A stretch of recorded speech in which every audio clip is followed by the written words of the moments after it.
That was a unique time in the club's history. I mean, I think perhaps once before, back in the late 80s, a whole group of players had come through together and they all went on to make first team appearances for Millwall. But in that team you had a young Neil Harris who had come in from Cambridge City, but you had the likes of Richard Sadlier and Paul Ifill and Stephen Reid and Tim Cahill and Mark Bircham.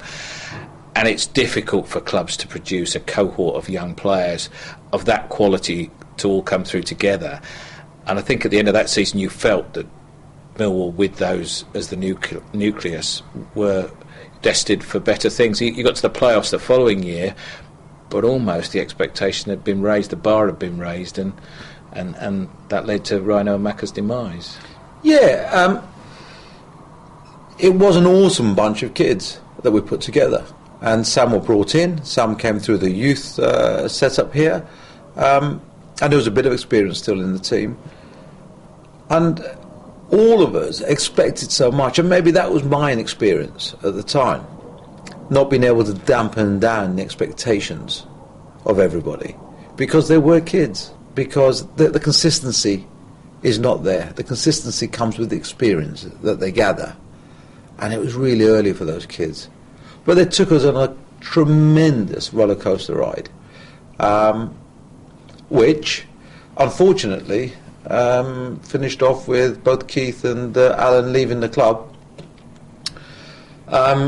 because we didn't get the expectations that we'd hoped for. And Mark McGee joined the club after them. You talked about the highs and lows. I mean, everybody knows you from Dragon's Den, sees you as a the hard-nosed businessman, and you have to have a certain ruthlessness to succeed in business. Not me, Dino, not me. But I don't believe that. But what I do know, and probably you haven't spoken about very often, is the emotional side of having to tell Keith and Alan that it was the end of the road for them. Oh, it was like the hardest job I'd ever had to do. I mean, I gave them the job in my front room. I've said this many times before, and I asked them back to my front room when I gave them their cards. Did they expect it? Yes, they did. Did it make it any easier? No, it didn't, because I considered them both friends and kept in touch afterwards. But it was the end of the road. They weren't able to deliver what was expected of them, and what I'd expected, the fans had expected. And was it fair on them to put them into that position, so inexperienced, but lifelong, passionate Millwall men? They were legends. Looking back after all these years, ruthlessness? No. Unrealistic expectations? Possibly. Mark McGee was an inspired choice. Now, that was you as a chairman 2 years further down the road.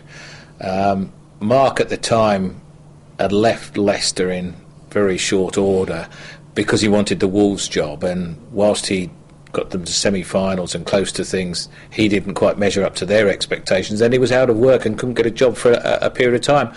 Why Mark?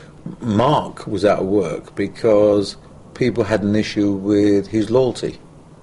No question about that. He left Reading for Leicester, and from Leicester to Wolves. And people would start thinking, if I gave this guy a job, is he likely to be here tomorrow? And do I really want to make the emotional investment in this man? As you have to, as a chairman with the manager. It's a very special relationship. It's sometimes closer than the one you have with your spouse. And you do have to make that emotional investment, that trust, that understanding. And people thought, well, actually, Mark McGee would be difficult to make that level of commitment with. Having met him, and I've got to be honest with you, I put him through the mill in his interview. I felt that I could, and he was worth making that effort for.